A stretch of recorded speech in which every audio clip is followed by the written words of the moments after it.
Hello, everyone. Welcome to DocTalks. Today we have Dr. Scott Kopetz with us. He's a professor at the Department of Gastrointestinal Medical Oncology, Division of Cancer Medicine at MD Anderson. I'm sure that most of you who are attending this call is familiar with Dr. Kopetz and have watched the other talks that he's given before. Today, he'll be talking to us on KRAS targeting drugs for colorectal cancer. Welcome, Dr. Kopetz. Oh, thanks so much. Always a delight to be able to do this, and I think it's an exciting topic because I think very timely as we just got a wealth of new data that's emerged on this in recent conferences, including AACR from just a week or two ago. So happy to share a number of those updates there. So the topic I wanted to target today is really KRAS, right? What has been over the years been considered the undruggable oncogene that's driving so much of colorectal cancer, and I think hopefully share some of the hope and the promise moving forward. So I wanted to do this in the context of putting this in a little bit of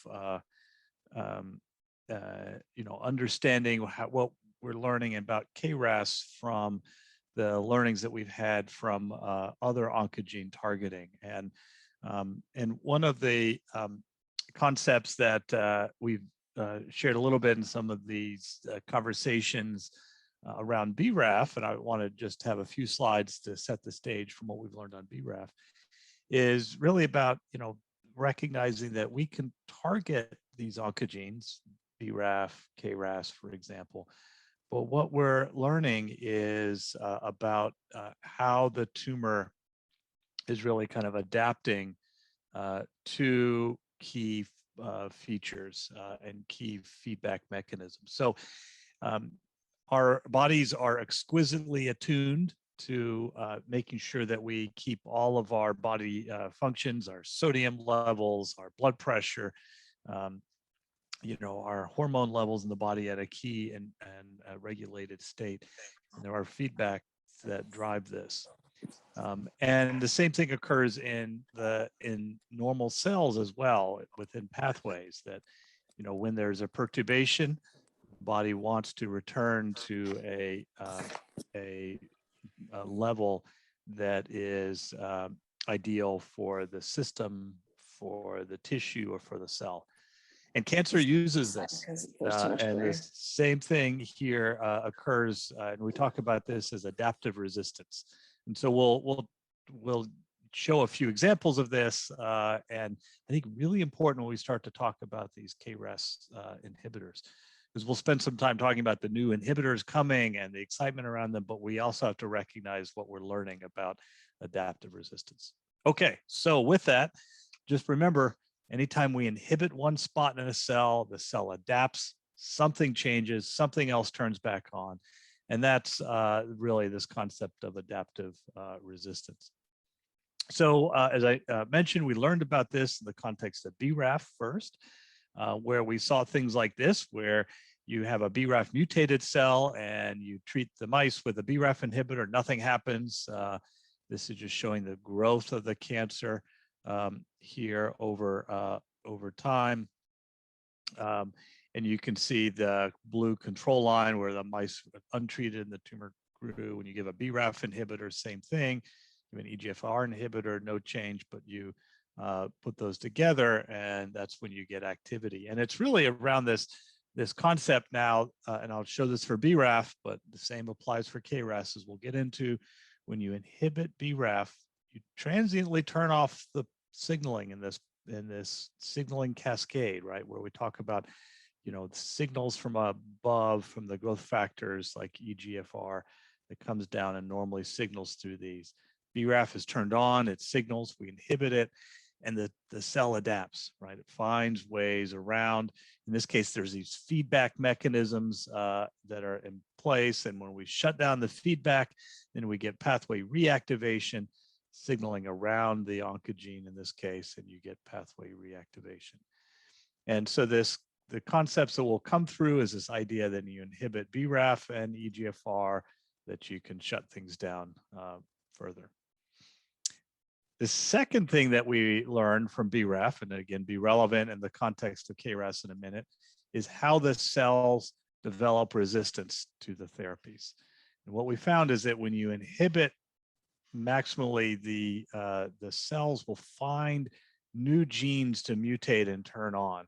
And one of the things that we found that really surprised us at the time was when you inhibit BRAF and EGFR, the cells then mutate and they turn on KRAS, or they'll turn on a MEK1 mutation or these other mutations that really drive this.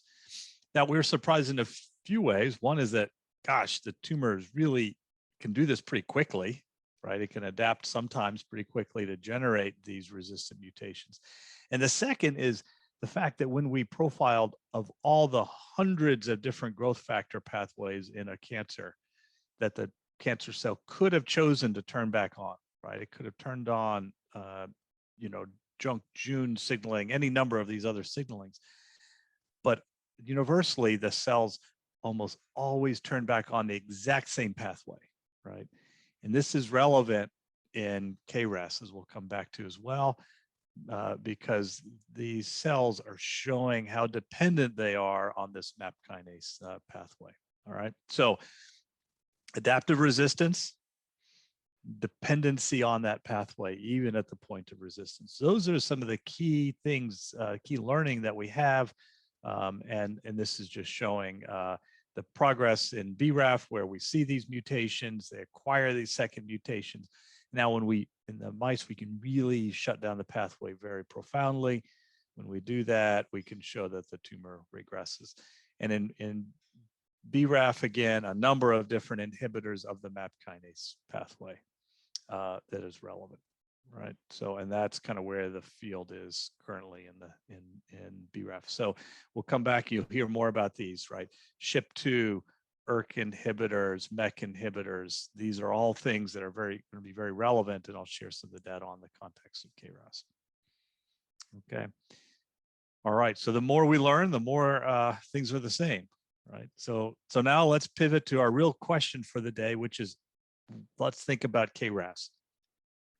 Now, the first foray into targeting KRAS is around the KRAS G12C. So very basically, to take a step back, when we talk about the mutations that occur, we'll talk about the codones that are changing. And so we use this terminology a lot, where we'll have a letter, a number, and a letter. For BRAF, it's V600E, means that the V, the valine, is mutated at position 600 to another amino acid. And here, for example, G at codon 12 is turned into a C, right? And what that does is these are things that turn on the signaling of these proteins. So G12C, not very common in colorectal, 2 to 3% perhaps. More common actually here in lung cancer. So I'll share some of the data in lung cancer because it's more common. This is the major KRAS codon. There's a lot of work being done here. Now, it's been really hard to target KRAS for a number of different technical reasons that I won't get into. But one of the key findings several years ago was that the cysteine, that's the C in G12C, is highly reactive, right? And chemists love cysteines because they can bind things to them. And there's two different ways that things can bind. If you remember from chemistry days, right, there's covalent and non-covalent bindings. If you don't remember that, don't worry. It was a lot of us have repressed those memories.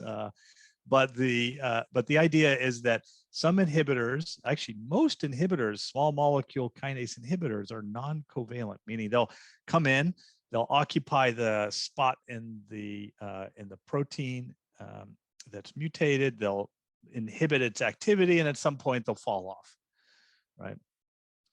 Because it's just it binds just because it fits so well together, like a puzzle piece.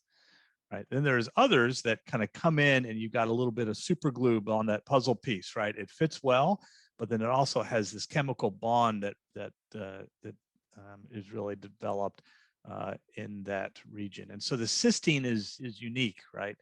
And so one of the questions patients have is like, well, why are there all these drugs for G12C, but I have a G12V or G12D? Why is it harder to, develop a drug to those? And it's because of the fact that, the cysteine is reactive much, and some of the other ones are not necessarily as reactive, so it's harder to drug. And we'll talk about how the brilliant chemists are getting around that problem, but that's why we see all of this push for G12C. All right, so really, wonderful structure here. Here's kind of a picture of what this looks like. This is the atom cloud, the molecular cloud. And what you can see is here is the inhibitor, and see how beautifully it kind of fits into that pocket, right? And then right here is the G12C, and it actually has that binding where it gets locked in place, right? So it's like it's really kind of stuck in that spot, and then it prevents the protein from folding in ways that creates turns on the KRAS. So brilliant chemist went to work, developed inhibitors, and there's 2 of them probably in the later phase, although a number of these coming. And the first Sotorasib, or AMG 510, was evaluated in colorectal cancer. Now, so here's some of the first data, which showed about a 7% response rate in colorectal cancer. Very similar to, for example, what happened when we gave a single agent BRAF inhibitor in a BRAF mutated tumor, right? That you got about a 5–10%, activity rate. And so this, in some extent, was disappointing because we were shutting down a key oncogene, but yet the tumor was adapting. And you can see that, the duration of benefit here was fairly short as well. A second agent, this is Adagrasib, made by Mirati. You can see, waterfall plot here, maybe a little bit higher response rate, kind of small numbers, 17%. But I think encouraging that at least, majority of the tumors were shrinking down. And you can see the waterfall plots there. Now, I started with our discussion of adaptive resistance, right? How you hit one node and the tumor adapts. So it's probably not a surprise to you that you would say, well, okay, I can see why maybe we're not getting the activity that we're looking for. And I'll show you a few examples here. You remember this figure now? And so a few things to look at here is that when you, if we're looking at our downstream readout here, which is ERK, and for those of you that haven't looked at Western blots, you'll see these in scientific presentations all the time. So maybe just a quick tutorial on what these things mean and how to interpret it. It's a bit like reading tea leaves to some extent. But what we're looking at is the amount of protein that is present and that's stained black, that is of a certain type that is present in a cell. So, so in this case, we're looking at total levels of ERK. Let's just start there, and we can see that, the total levels of ERK are pretty stable after 24 hours, even when we're inhibiting it with the drug. Sometimes you'll see things that have a P in front of it, like a phospho site. Now, this is a sign that the protein, when the protein's activated, they get a residue stuck on it, a P. Right, so the phospho ERK in this setting means that the ERK is activated, and so it's not just that it's present, but it's present and it's signaling, it's doing, and it's churning out growth signals. So, here we see when we don't treat the cells, and we have this KRAS G12C mutation, the cell's churning out signal, right? It's coming down and signaling through the pathway. When we give a G12C inhibitor, yeah, it comes down a little, but you know what? There's still a lot of signaling going on there. And that's why we still see a number of patients that don't benefit. But now, when using these exact same feedback mechanisms that are in place in BRAF, when we now look at inhibiting G12C and an EGFR combination, you now see that it's nearly gone, right? So you can see that the Western blot shows the protein's still there. It's just not in the active form, right? So you've shut down that pathway. And this is how we as cancer biologists look at these data. So you'll see these Western blots. Sometimes it's useful just to be able to interpret them somewhat, but the concepts hopefully are universal. So what does this mean? Well, that's a sign that it's awfully encouraging, perhaps, that we could inhibit EGFR and G12C and perhaps get some activity. So indeed, you look at the mouse models, you can see that as well. Here's the blue lines, and each of these represent a combination of a G12C inhibitor and an EGFR, right?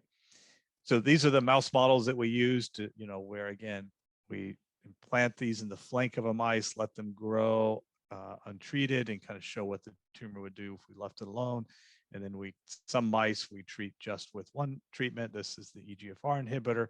The red here is treated with the G12C inhibitor, and then the combination is in blue. And obviously, if we see things going down, that's tumor shrinking over time. And our goal is to want to see things as low down as possible in the tumor volumes. So encouraging that that's relevant. What does it mean clinically? Well, there's a few studies that have looked at this. These are small expansion cohorts in the initial studies. You can see Adagrasib and Cetuximab here in colorectal cancer, phase 1b expansion and a monotherapy. And now here is what the results look like. And this was presented last fall to a lot of enthusiasm in the field. That, remember, we were looking at kind of teens, a 10% response rate for a single agent. But now with the response rate of Adagrasib and Cetuximab, again, in this set, you can see a response rate of about 43%, right? So encouraging numbers. Like we like to see those higher response rates. And, we didn't have any patients that progressed right off the bat, right? So patients at least had stable disease. So that's kind of reassuring.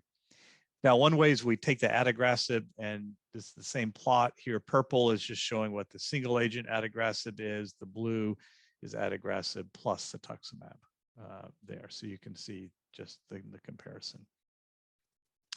So this concept is certainly relevant. Here's one of my patients on the study, for example. Really nice response, a near complete response of that little white nodule of cancer in the lung. So there's 2 randomized phase 3s ongoing to really test this. And the hope is that this data will be compelling and sufficient to get this combination approved. Now, there's some debate about whether or not a G12C alone, like Adagrasib alone, could be enough. If you get a response rate around 20%, maybe a single agent could be approved. But I think there's a real hope and enthusiasm that we're going to get to the point that and hopefully here in the next year or so, that the G12C and EGFR combination can be approved. So in second line, Adagrasib and Cetuximab versus kind of a standard chemotherapy, the CodeBreak 300 study, Sotorasib and panitumumab in a third line is being done, and the randomization is ongoing. So those are two studies. So so what happens after progression? We think good activity, but what can we do to make it better, to make it more durable, to improve upon that? And so I wanted to share a few thoughts about where the G12C field is going before we pivot and talk about all the others, right? All the other KRAS mutations and tumors that we need to understand how to tackle. So you remember this Western blot, and I think this is the only Western blot I was going to show you, but I thought it would be worthwhile just as a learning exercise to be able to interpret these. So now what happens if we take those same cell lines and we've treated them for 24 hours, and now we are treating this now for 8 weeks, right? So a longer period of time. Now the tumor is starting to figure out and get a little smarter, right? So first of all, if we just treated the cells with a G12C alone. Remember I said they were a little bit, they'd been inhibited a little bit, not a whole lot. Well, they, of course, are right back where they were before, so it didn't take them very long to adapt here. But look at this. In our 8 weeks now treated with both G12C and an EGFR, right? The pathways have now been reestablished, right? So they found ways, the tumors found ways to grow. And here's kind of what the mice look like. When you do this, right, you treat them for a period of time, you get patterns of outgrowth. Either all the mice and all the tumors, all the mice start to grow, as its first example, or occasionally you'll see other tumors inhibited, but like one tumor will take off, right? That there's like something unique about one tumor. So we can see patterns that look like this there. So, you know, we acknowledge that the problem of all this is that the cancer cell, they're survivors, right? They, you know, when we're dealing with millions and billions of cells, someone's gonna find a way to grow despite things that we throw at it, right? And so the question is, what is that? Now, won't go through this data in detail, but to see if you actually profile a lot of these PDXs, what we see is that EGFR was the major one at the beginning, but it turns out that there's other receptor tyrosine kinases or growth factor listening devices on the surface of the cell that are relevant.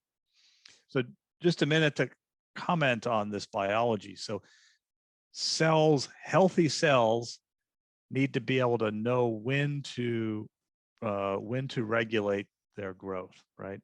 There are some times that we want our normal healthy cells to grow, and there's other times when we don't. And the way the cells communicate that, or the tissues communicate that, is by growth factors in the environment, right? When you cut yourself, the damage and the body's response, it'll send out epidermal growth factor, EGF, and others like that. And it basically says, hey, epidermis, i.e. skin, grow, please. We need you to grow and heal up. And once you heal, then the tissue stops producing that factor and the cells stop dividing, right? That's the way that things should work. But there's a number of these different receptors then that are poised to listen for those signals in the environment, right? Here comes the I see EGF in the environment. I see that growth factor because I have a receptor, an EGFR receptor on the surface. And when I see that, I'm going to then signal growth. So it turns out there's a number of these receptors. There's other ones, and the exact names are not critical. But what we see is that it's not just EGFR, the main one for colorectal, gets turned back on, but you see other ones as well. And so there's a lot of interest in saying, how do you target these, whether it's HER2/3 as one, FGFR, others. And one is to say, well, let's just target EGFR and other specific receptor tyrosine kinases. And so I'll show you some data on that. Like, what if I did something that blocked all the EGFR, HER2, and HER3? We have a drug for that. Or there is actually an adapter protein that takes in all the signals from all of those receptors and then turns on KRAS. And there's two adapters. One's called SOS and one's called SHP2 that sit in this. And these are ones that you're now seeing coming into clinic. And I'll show you some of the data there and why we're kind of excited by those, because it really summates so many different inputs, right? We don't have to go hitting all the different tyrosine kinases, but maybe we hit the bottom of the funnel, right? And so EGFR and G12C, likely it'll be the first one to get into the clinic, but we hope that we can then intercept and do even better by looking at these SHP2 KRAS combinations. So what's some data there? So here's, some of our mouse models, for example. Here is some data, the Mirati compounds with Afatinib. Afatinib targets a lot of those HER family members, so it's EGFR plus some others, and it's a little blurry here, apologize, but you can see reductions.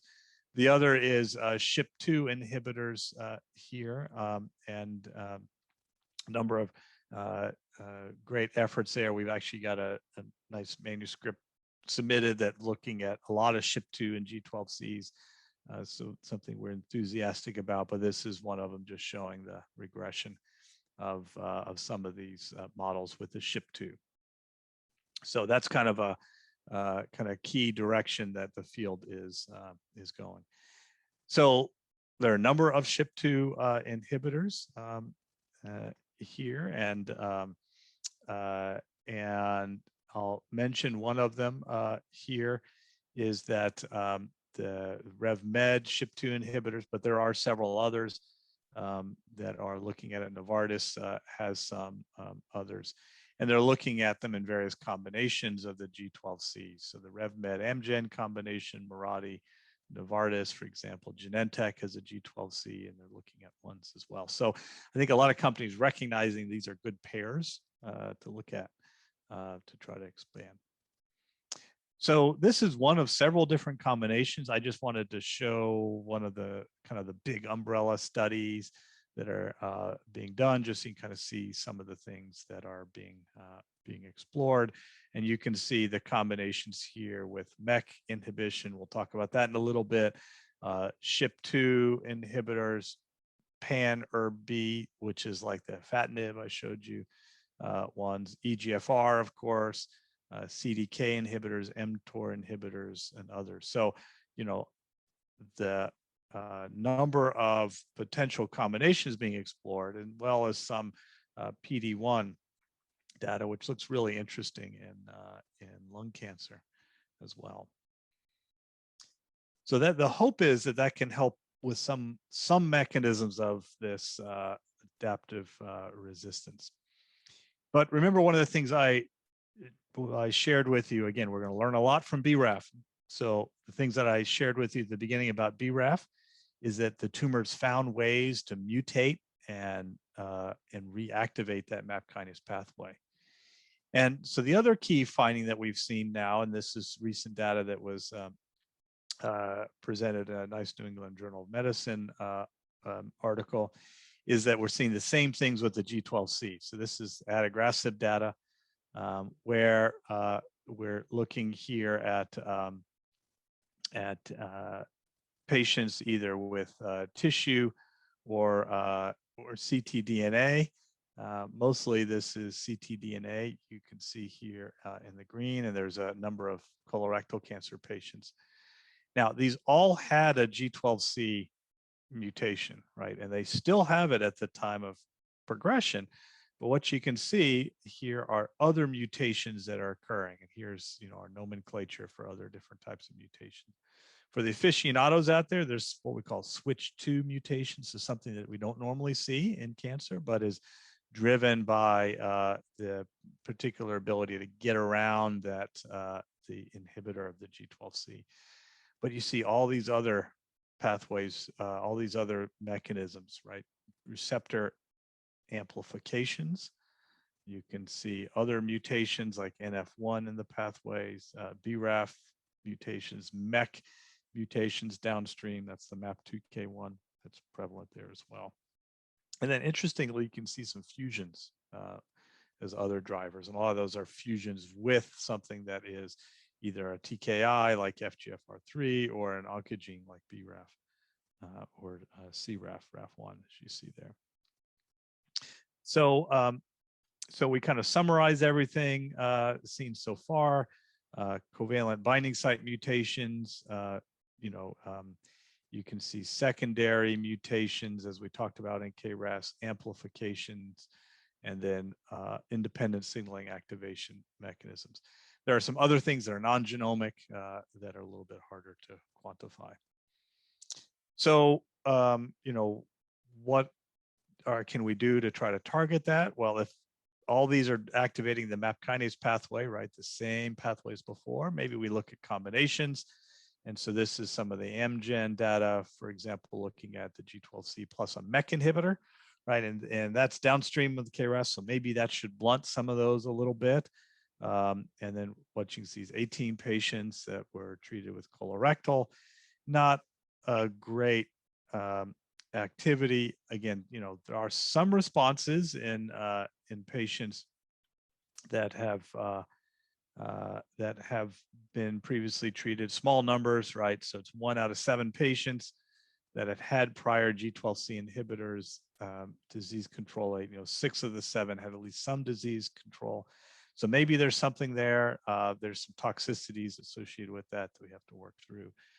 But there's a lot of effort to really think about how do you, intercept some of these resistance mechanisms. So a lot of different, just to wrap up our G12C section, a lot of different combinations being explored.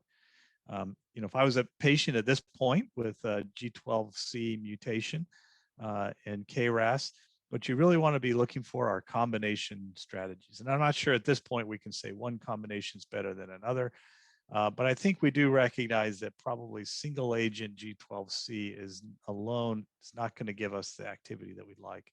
So I think a G12C plus an EGFR combination appears to be very active. We're hopeful that things like SHP2 or SOS combinations could be better, but we're still learning, and there's toxicities associated with those as well. Perhaps thinking about combinations downstream. So I would be, I think, trying to understand which of those options are going to give us the best activities. Hard to know, but I would encourage combinations, thinking about combinations as the next step. And I think a lot of these studies are written now, and this is different than in years past, where patients, if they are on one treatment and it's not working, a lot of times they're written in ways that they can go on and look at other combinations as well. So this is one, I think the field's learning that we can, as patients can try multiple different regimens and see how they can derive benefit. Okay, so what about things beyond G12C? So I shared with you, that G12C was like 2 to 3% of colorectal cancer, and obviously we know that there's a lot of other mutations here. This was a nice summary. This is actually from a cancer discovery review about these inhibitors recently that came out in the past month or so. So in colorectal cancer, if we focus here, again, G12C here in purple, you can see 2 to 3%, but we have others. G12D is the most common one, but also G12V and G13D are most common than otherwise. It's kind of interesting to look across. So, here's lung cancer, and you can see why they have so many more G12C patients than others. Pancreas cancer, colorectal cancer, really much more driven by the G12D. But pancreas has a G12R, right? So why these occur, I don't know. Someone smarter than me, I'm sure, has or will figure it out, that, why certain tumor types like certain mutations. We think the G12C is associated with smoking, so that may be why that mutation occurs, but why the G12R occurs in pancreas, not in colorectal or others, no idea. All right, so how do we tackle the other ones? Well, so there's a number of different strategies that we'll go through. There's some older data about, how can you inhibit the processing of KRAS, the recycling of KRAS. We'll share some data on the allele-specific RAS inhibitors beyond G12C. There are some antisense that been tough to get traction, but but haven't given up there. And then kind of rational combinations to say, well, if we can't directly target, the KRAS, can we target things that are downstream of KRAS, like autophagy? There's some ULK inhibitors that are kind of like a next generation beyond hydroxychloroquines that have been explored, or looking at kind of downstream combinations there as well. Here's that SOS and SHP2 that really are responsible for keeping the KRAS in an active state. And so inhibitors, as we've talked a little bit about already. All right, so remember how I said that G12C was really easy because we've got that disulfide bridge between the cysteines that can really lock it in place. So with G12D, that takes a little bit more creativity, and I'll show some of the different ways that they're doing this. To really, it's a non-covalent interaction that's optimized so that trying to kind of get it to stay in an inactive state, even though it's not, it's not super glued in place. So all the things I'm going to show you are all still preclinical. So none of these are really in the clinic yet.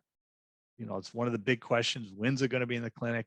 I think we'll see some of these G12D inhibitors entering the clinic by the end of the year, but we're trying at a blistering pace to get there, but there's, you know, formulation issues and really things that they need to do to get things working well. So here's the BI inhibitor. This is just one company working on this inhibitor. And what you can see here is, again, with high enough doses of the drug in the purple, you see things shrinking down, right? So this is what we consider a really positive result. And you can see here in other cell lines, including, you know, lung cancer and pancreas, some activity. So this is a you know, a mutant selective non-covalent inhibitor of G12D, but this one is orally available agent. So this would be a pill formulation. Mirati has a G12D inhibitor. This is some of their data. And you can see, again, mouse models, where as the doses go up, you start to see tumor regression. Now, when they look across a number of different tumor types, you can see, you know, some regressions. These light blues are pancreas, colon is purple. You can see, to my eye at least, there was a, you know, one regression and one that progressed despite the treatment then as well. This one has limited oral bioavailability, so they're trying to formulate it as an IV drug and thinking through kind of opportunities in that space then as well. Here's another strategy being explored. One of the companies, RevMed, had a lot of data they presented at AACR recently.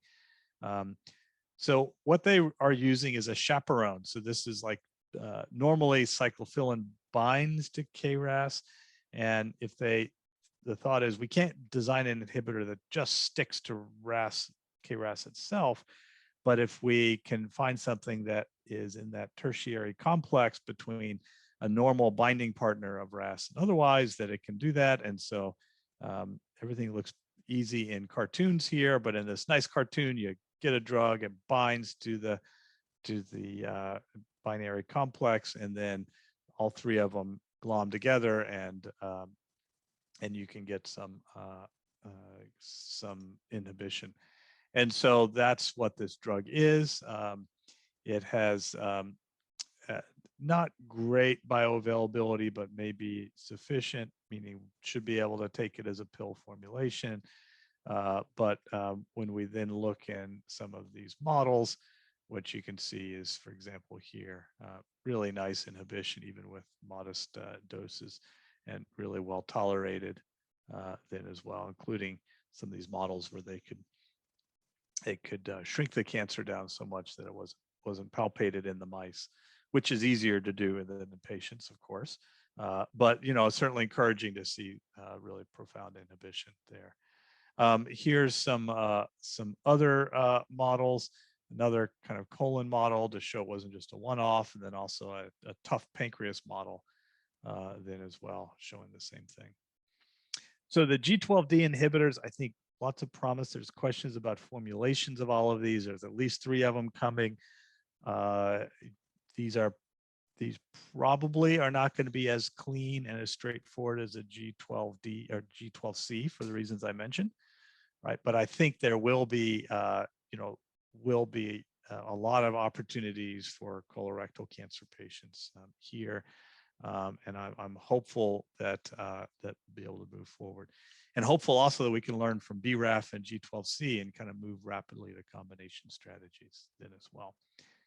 Now, there's other approaches, and I didn't want to just focus on these isoform specific ones. Here's kind of a creative way where they say, well, RAS has to work together in pairs, and these heterodimers, as they're called. So what if we did something that binds KRAS at the plasma membrane and disrupts the ability of these RAS clustering to occur? Can that really, you know, inhibit outcomes, and that's the possibility here. And you can see with this peptide, again, you don't see regressions necessarily in this model, but something's happening, right, where they're inhibiting that. And then the other kind of class that we're going to see more of are what's called proteolysis targeted chimeras, or PROTACs. But PROTAC is a technology that basically says we want to find something that can really be used to target any protein in the cell for degradation, right? So if we have a protein of interest here, and this could be KRAS, that maybe what we have is these ligases that can come in through a linker and target these proteins for degradation. So they do that by sticking on a bunch of ubiquitins, they're called, and this signals to the cell, hey, this is garbage, come take me out, right? And the cell machinery will come through, sweep up anything that has these ubiquitin tags on them and degrade them, right? So what a great idea, right? There's lots of proteins in the cell in cancer that we don't like, right? So the concept is spectacular. If we could be so smart as to be able to pick out which proteins are the ones we want to degrade and be able to do it successfully, that would be ideal. So that's the concept between these. On these, I think these have a little bit more of a barrier to entry. There's a lot of complexities about how you can do this and how you can do this in a way that only impacts the cancer cells and not other cells. So what that selectivity is. So this is the BI PROTAC that's coming. That's just showing that it can target a number of different mutations. Interestingly, this one does not target G12R well, but will degrade a lot of the others. And then you can show that in mutant cell lines that this is very active, and in the xenografts. Here you can see, tumor reductions and shrinkage. And so this is just showing in a few number of different types of cells that you can see kind of regression from those models. And this is now the same thing is being done to look at, this a pan KRAS inhibitor. So now I've switched gears a little bit just to acknowledge this is more of a GDP state type of inhibitor, but other areas that are being done that may not be specific to a particular mutation, but a kind of a more broad orally active agent. So I'll end there, and I know it was a whirlwind of information and there's a lot changing, but I think hopefully I've kind of left you with a few key points, right? That we have to learn, and we are learning from all of our experiences in colorectal cancer, that adaptive resistance is very common with targeted therapies in colorectal, right? We need to understand how the tumor is responding and adapting. And fortunately for us, we're seeing the same playbook be used by the cancer with the different oncogenes, so we can use that. I think the G12C and EGFR combination is very promising. And I think my crystal ball, which is always a little cloudy, but would say that this is going to get approval here in the next year or so for that. But I think, we can probably do even better with G12C and things like SHP2 inhibitors potentially. And then a lot of hope that towards the end of the year, beginning of next year, we'll start to see some of these other RAS inhibitors entering the clinic, G12D and some pan-RAS inhibitors. Really complex field. Just a warning that a lot of these, the field is littered with compounds that look great in cell culture and mouse models and really run into problems getting into patients. The formulations, how to get them administered, the safety. Mice tolerate a lot of stuff. Some therapies that they can tolerate incredibly high doses of that we can't get 1/10 or 1/100th of it into patients just because our bodies are built differently, right? Mice are not human and humans are not mice. So we do have to be a little cautious about some of the promising data. But I think certainly reasons for optimism that what once was, considered untargetable is now anything but. And I think the one takeaway from our big scientific meeting this last year, everyone was saying, wow, what great advances we're seeing in KRAS. And so I think that's really the message that I'd love to leave you with. And with this idea that as we continue to learn, that we're going to have to, think about these principles that we learned from the patients that come before us about adaptive resistance, mechanisms of resistance, and how to really design our best studies as rapidly as we can as well. So with that, thank you, and happy to take any questions. Yeah, thank you, Dr. Kopetz. There are some questions in chat, so maybe we can go through those first. So the first question is, do you expect any difference in the efficiency of KRAS G12C directed therapies between CRC and mucinous appendiceal cancer? Yeah, great question. The mucinous appendiceals, there's some, just because of the way that the tissue structure of the cancer is, you tend not to get as high a shrinkage, but what you do get, we think you get a fair bit of cell drop off, so that you may be left still with some mucin, even though the cellularity of the tumor is lower. So we think the biology is very similar for the G12C between the mucinous, between appendiceal and colorectal. But sometimes you don't get the same responses radiographically, but definitely think worth exploring in a context of the study. Okay, thank you. The next question is, can the outcome of KRAS G12C directed therapies be predicted by in vitro assays on cells extracted from a patient tumor? And yeah, potentially it is. So some of these feedback mechanisms, and the great question, do involve the tumor stroma. So I think, if you don't see activity on an in vitro assay, I agree, it probably wouldn't work in the patients, but unfortunately, it could work in the assay and not work in a patient because of the microenvironment. Okay. What is the best way to monitor acquired resistance? NGS, ctDNA, what tests to use? Yeah, I think a lot of the circulating tumor DNA tests are really align well with the mechanisms of resistance. And so, great question there. In my patients, in my practice, it's really ctDNA testing. And I think any of the panels would do it. If we do that, and sometimes when patients are going on studies, we'll do a new biopsy in the context of a research question. But a lot of times I'm not rebiopsying patients necessarily at the time of resistance outside of a clinical trial. So it's like something like a Garden 360 should be good. Right, a Garden 360 would be just fine, or any number of the other variation. Does not have to be a very large panel. Okay. So you don't need a 500 gene panel for these mechanisms. Almost all of these mechanisms are going to be seen in the smallest 70 gene panel, right? Okay. And then next question is about people who have NRAS mutations. So can some of the pan-KRAS inhibitors work for them since it's targeting the MAPK pathway?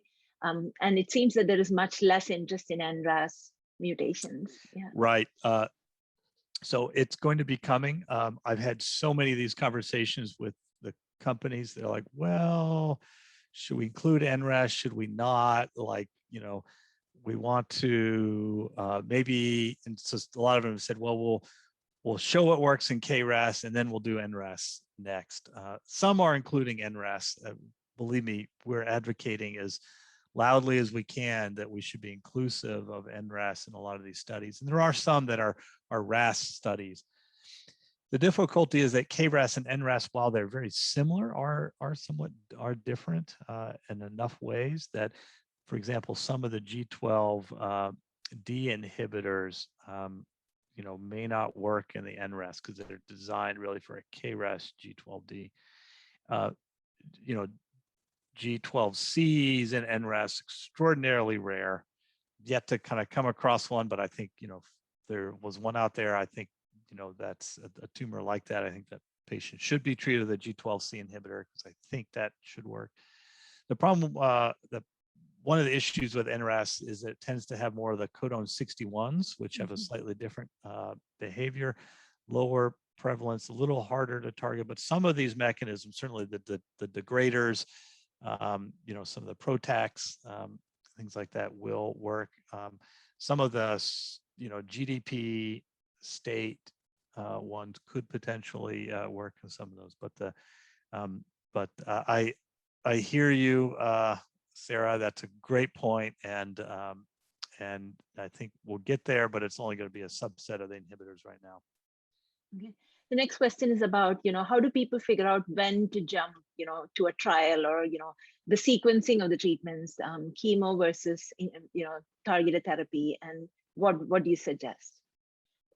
Yeah, great question, Annie. And this is always a conversation we have with the patients, right? Is kind of, when to jump. There is, so one thing I recommend is, don't jump too soon, right? That, we can see patients that, resistance to these targeted therapies don't just occur at the, go from sensitive to resistance. There's kind of a continuum.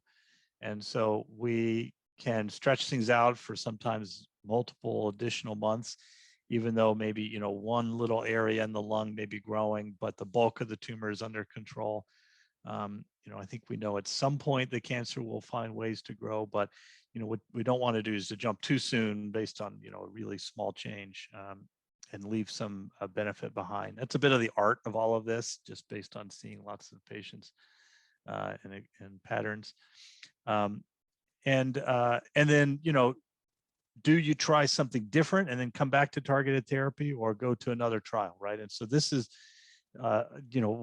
what a great question, because this is something we struggle with a lot. We've learned from EGFR inhibitors that indeed if you have a little time off, you can come back to them and get some benefit. Anecdotally, we think we see this with the BRAF inhibitors as well. And anecdotally, perhaps with the G12C, although it's even more anecdotal in the G12C. So there is some rationale if, there's not a lot of bulky disease, could you do a G12C combination study, for example, go on to try something that's not targeting the KRAS pathway, but maybe is more traditional chemotherapy? And will the tumor kind of reset? Will some of those resistance mechanisms start to degrade? I think it's very possible, although still really early days, such that you could then come back to another trial with a G12C combinations, for example. Okay. The next question is about upstream inhibitors, SOS1, SHP2. Have they shown, much efficacy as monotherapy? So not a lot, but there's something there. So great question, John. And I glossed through. I mean, I apologize ahead of time, or I apologize after the fact of all the data I threw at you. But one of them was a single agent SHP2, and there was like a responder or two in that single agent SHP2. But the reality is, for the most part, aside from the occasional responses, these we're not seeing them as readily. Now, it may be that a SHP2 inhibitor in a pan-RAS wild type may be effective, just like an EGFR inhibitor may. So I think that's kind of a separate question. But I think as a G12D, we're not seeing a whole lot of activity with a SHP2 inhibitor alone. And that kind of makes sense, right? Because what the SHP2 is there is really to tackle that feedback mechanism, right? So you've got to hit the primary node, and then it uncovers that dependency through the receptor tyrosine kinase. Very, very similar to the fact that, an EGFR inhibitor doesn't work in the context of a BRAF or a KRAS G12C. Similarly, a SHP2 probably doesn't work in that setting, but together they can be really compelling with that combination. Yeah. I have a question for you, Dr. Kopetz. So this AACR, there was a lot of talk about tumor evolution. There was that talk by Bob Gattenby about, adaptive therapy where you don't give all the treatment, to progression, but you kind of ease off when you get stable disease. I mean, even with KRAS, there is this idea of tumor heterogeneity, and each time we are selecting the hard to treat clones, right? So, I mean, after that, how now that people are talking about all of that, how do you factor in all of those factors of tumor heterogeneity when you consider treating KRAS mutated disease? Yeah, so it is hard.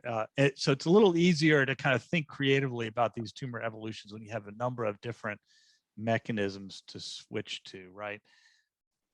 Part of the difficulty in colorectal cancer is that we have targeted therapy as a class, which a lot of, cross resistance, and you have chemotherapy, which as a class has a lot of cross resistance, right? So, so you don't have as many bullets in your gun to use. I do think, and I agree with the biology there, like if we had a bunch of different mechanisms, like maybe we wouldn't do mechanism A all the way to progression and then mechanism B all the way to progression. Could you, C, D, and E, could you think creatively about how to, move things around? The problem is FOLFIRI and FOLFOX are highly cross-resistant, right? So, switching from FOLFOX to FOLFIRI, when the resistance develops, you're going to develop resistance to both to some degree, right? And I think the same applies with a lot of our, the targeted strategies then as well, that there's some cross resistance. So yeah, I think how to explore that is a really fascinating area. We have some data that's actually 2 manuscripts under review currently, looking at how the tumor evolves because we talk about these 2 different classes of therapy, how the tumor evolves differently when you give chemo alone, when you give targeted therapy alone, or you give the combination. And it turns out that how the tumor evolves and differs widely there, and that may have a lot of implications on how to kind of sequence things and think through it. So I think this is a lot of the data that's been missing in the field, in my opinion. We really don't know how the tumor evolves as to the degree that we would like between these different regimens. So, so conceptually, love the idea. It's just difficult to implement as they, outlined. Okay, thank you very much. How do you talk to patients regarding risk and rewards? One patient got pushed back that she was being reckless about a KRAS G12C trial. Gosh, I mean, yeah.